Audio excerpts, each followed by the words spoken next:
Hello everybody, SlimKirby here. I'm making this video before the final chapter to show you all I did during the final base thing during the final chapters, just to show you everything I did, all the items I gave, what I did to each character, and stuff like that. I'll talk about all that in this video.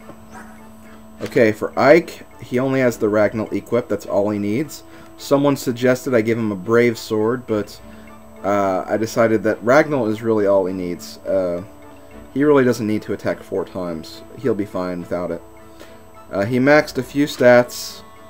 I gave him the boots, so we can move 9 spaces instead of 7. He probably wouldn't have been the best item to give that to, but I figured that why not? Not a big deal. And then I also, of course, he has Aether, which should activate a lot in this chapter. And that's really all I did with Ike. I'm not going to be using Alencia in the next chapter. Mist. I gave Mist an Ashera staff, a Physics staff, a Fortify staff, and a Steel sword. I gave her the Steel sword because that is as high as her sword rating got to. She's only going to be used mostly for healing instead of attacking for obvious reasons. The Ashera staff will recover all damage and status ailments on the field of battle, so if I get in a very dire situation I'll use that, but I probably won't need it.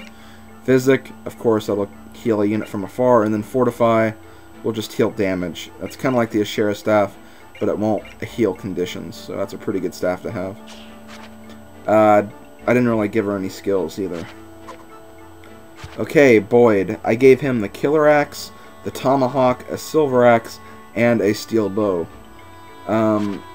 As you can see, Boyd's axe level didn't reach A rank, but that should reach A rank during the next chapter, so he should be able to use that silver axe regardless, but we'll see what happens with that. And I gave him Resolve and Wrath in addition to his Tempest skill. Resolve increases strength, skill, and speed whenever units' HP are at half or less, and then Wrath increases the critical hit percentage whenever HP is at half or less. I did this because Boyd has pretty low defense, and half of his HP is actually going to be like 28 or somewhere around there. So he'll still have quite a bit of HP when he activates those skills, so he should be able to survive pretty well. And that's why I gave that to Boyd. Let's see, Gotri. He has Iron Sword, he couldn't get him past E rank in swords. He also has a Silver Lance, a Night Killer, and a Javelin. I gave him his Occult skill, Luna. What Luna does in certain conditions reduces enemy defense by half, so that'll do a lot of damage to high defense units. And then I also gave him Provoke, because he has such high defense that he'll be able to pretty much defend against anything. And even if he does get damaged, he has a good chance to activate Luna, so pretty good skills to have for Gotri, I must say. I think that about does it for him. Next we have Rolf. I gave Rolf the Brave Bow, Killer Bow, Silver Bow, and the Double Bow. Brave Bow, it's almost halfway down in uses, but just in case it does get depleted, I do have the Hammer and Staff still, so I can always use that on the Brave Bow. For Rolf, I gave him Guard and Adept. Guard, even if he does get attacked, I'll try not to put him in range very much, but if he does, there's a chance that the enemy attack will be nullified. And then Adept, of course, gives 2 consecutive attacks, which is a pretty good skill for Rolf. I thought about giving him his Occult skill, but decided against that because Occults are usually good for characters who can counterattack.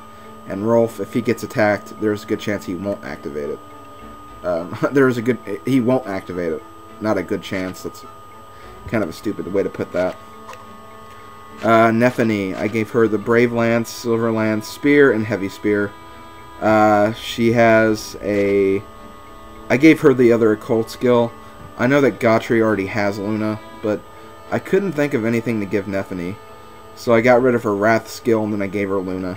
Probably a stupid mistake, but whatever. Next I have Soren. I got his lightning spells up to A rank, and I couldn't get his wind spells up to A rank either. But if he does during the chapter, he can use Tornado.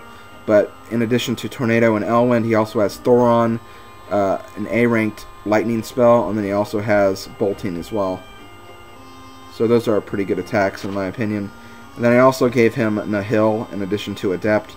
Again, I really wasn't thinking when I was equipping that skill. Probably not the best skill to give Soren. Next we have Jill. She has a Bolt Axe, a Killer Axe, Silver Lance, and a Javelin. I kind of just decided to give her the Bolt Axe. Probably not a good idea, but whatever. Let's see. I gave her Corrosion and Counter. What Corrosion does, in certain instances it causes an enemy's weapon durability to drop. So that's a good skill to have. And then Counter, just in case I have her in the middle of the battlefield and she can do damage to other enemies. Not a bad skill to have.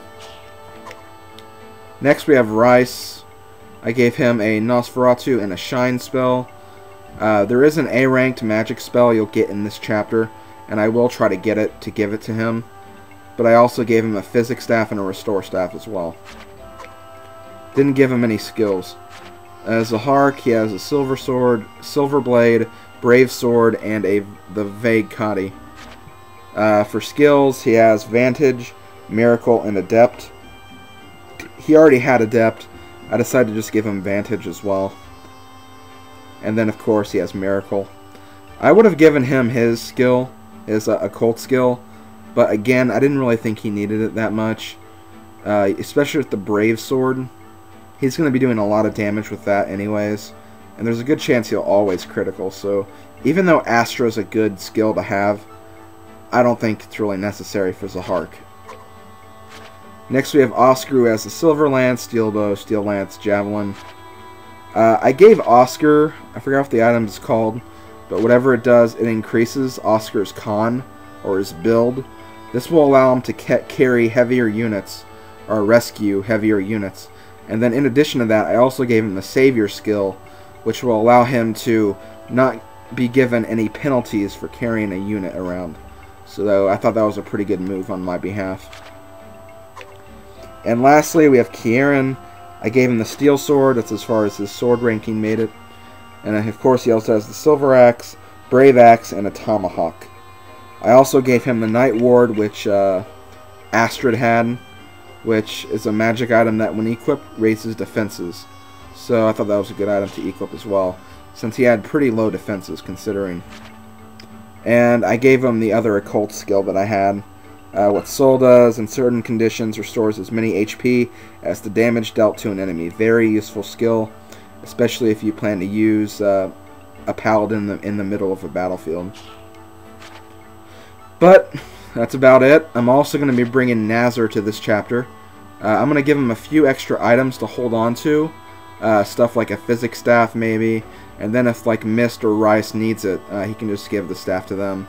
And then I might give a few other weapons, some like A-ranked weapons to him as well. Now I'll also do that to Ike as well, since as you can see Ike still has 3 empty slots. And that's how I'll progress with those. A few things I want to mention really quickly and what I did also. I gave all the bonus EXP I had. Right now, as you can see, I'm down to 79. But 79 will not increase the amount of levels of any of my units right now, so that's going to be just left alone. Let's see. Selling items and weapons. Let's go to the convoy really quickly. Outfit, convoy. Yeah, I got rid of pretty much everything, every single thing I had. A few items left, as you can see. There's still a Rex Bolt skill. I probably could get rid of these now that I think about it.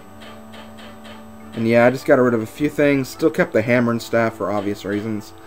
And then I'm keeping the coins so I could use them to show what happens when you use them for the weapon forging tutorial I'm going to make later on. So that's why I still have the coins.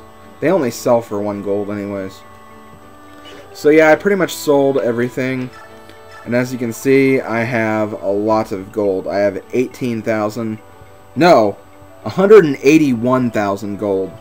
So I could just go hog wild and buy a bunch of items if I wanted to. But I'm not going to. I'll probably, like, if I ever want to do the trial maps for this game, I'll just spend that there and not worry about it right now. But yeah, I have a lot of gold right now. Let's see, third thing. Equip. I have equipped all my characters, but I guess I showed you guys that already. Reserves, I talked about that already. That's basically the empty spaces that Icon Nazar has in their weapon slots. Skills, I've given all the skills, talked about that. And I also gave away those permanent item increasing things. Like, you know, the secret book, the speed wings, the items like that. I gave them away. I mainly gave them to the units I plan to use that have very low stats in that area. That's basically all I did with those. You might be able to notice some of the changes, but I don't remember all of them at the top of my head. But that's pretty much all I did for this chapter. And in the next video, I'm actually going to start the final battle. So I'll see you guys tomorrow for the final chapter of Fire Emblem Path of Radiance. See you guys later.